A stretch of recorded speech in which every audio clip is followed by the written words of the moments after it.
Hello and welcome back to Tesla News. My name is Marian and I'm your host today. And if you're new to my channel, do consider subscribing. A lot of people are not subscribed yet. So if you want to support me, please do so. And we will start today in the update for the Shanghai factory in China. We have new information here. The local government is allowing companies, if they are working within the rules, to start again production. So Tesla has been going towards their employees. They have surveyed them if there are people willing to start work on Friday this week to continue living inside the factory, as the restrictions outside of the factory are very, very strict. So again, Tesla is really trying to get production running here again, and this is supposed to be starting on Friday. So we have to stay calm. We have to wait.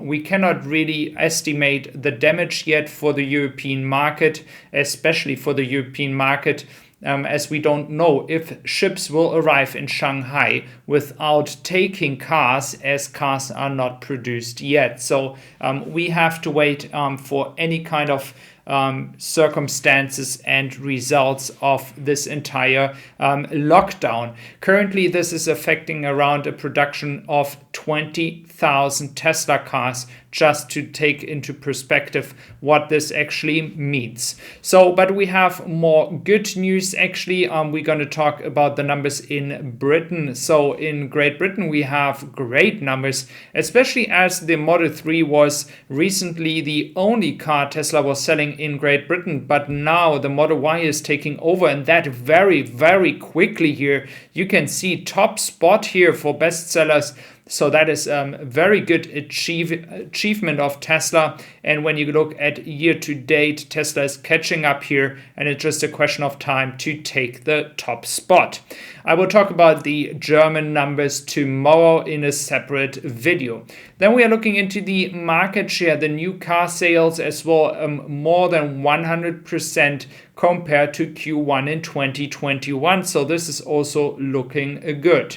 Again, guys, I do expect this to continue, and I do expect as well Tesla to further gain momentum once Giga Berlin is actually delivering cars to Great Britain as well. It's going to take some time, but they will do it at some point, definitely. So I do expect more market share gaining over there once Grünheide is further ramped up. And as I yesterday indicated, in the summertime, by June, July, we could see the Model Y long range coming from Germany, even though currently Tesla is denying that, but I believe the indications are pretty clear that this will happen. So this is also good news, but we have more news, especially as it's coming to new markets Tesla is going into, and this is Israel. We have here the Model Y long range and Model Y performance. I do expect it to come from Giga Berlin as well, and not from China, especially as the performance is not exported from China. So it makes a lot of sense for Tesla to send all those versions together to Israel. Also a market that Giga Shanghai has been taken care of so far when it comes to the Model 3. So Model 3 might just come from China to Israel, and the Model Y coming from Germany. We have as well a different market as well that many people forget, which is not currently having any Model Y deliveries yet. And I do know that many people in Australia are actually waiting for the Model Y and are pretty much crying on Twitter already. And I can understand that. In the first quarter in 2022, Tesla was leading here way in front of anybody else out there. 4,417 cars for the Model 3. Again, Model Y is not even on the market yet, so we can expect further rise and further market share gain. But if you look at those numbers, there's pretty much almost no space anymore to get further market share. So Australian market is really waiting for the Model Y. Then we have here like a switching screen. You can move it actually to the left and to the right. That is what someone showed us here for the Model S and X. So it's a swivel mount. I do actually don't like it too much, but please share your opinion, what you think about this swivel mount, and if you think that this is a good functionality if Tesla is doing that. It could as well indicate that Tesla might do that in the Model Y and the Model 3 in the future. Let's see if this is coming. I personally don't like it too much, but maybe you guys have a different opinion about this new functionality and if you think this is practical for daily use in your Tesla.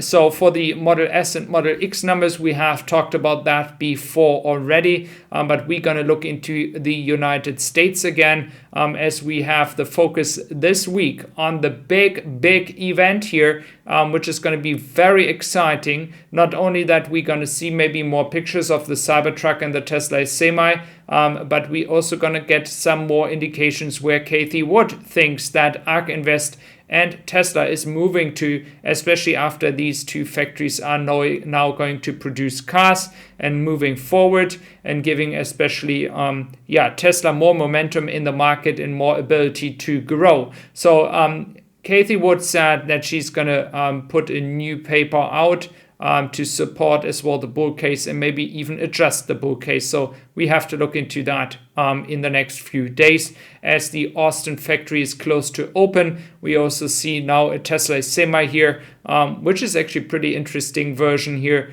And so I do hope that the Tesla Semi market, which is going to be huge, is going to be, having deliveries soon. We do know there is a limited production for the Tesla Semi when it comes to the Pepsi company, but of course we all hope this is not going to be the only deliveries this year. It's all coming down to the 4680 cells.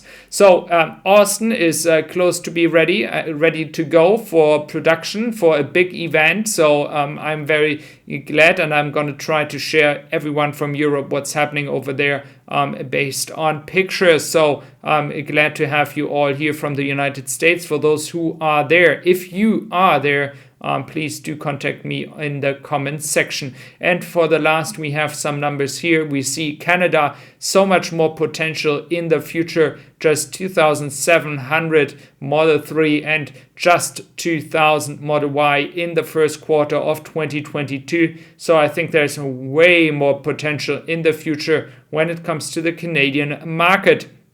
So thank you very much for being here today, that you support my channel. If you are new, do consider subscribing. That really helps out. And I wish you a wonderful day. But if you also are interested in a podcast, you can find me on Tessie Supply, on Amazon Music, on Spotify. And you just have to subscribe to Tessie Supply on Spotify, for example, as well. So thank you very much. Take care and have a wonderful day.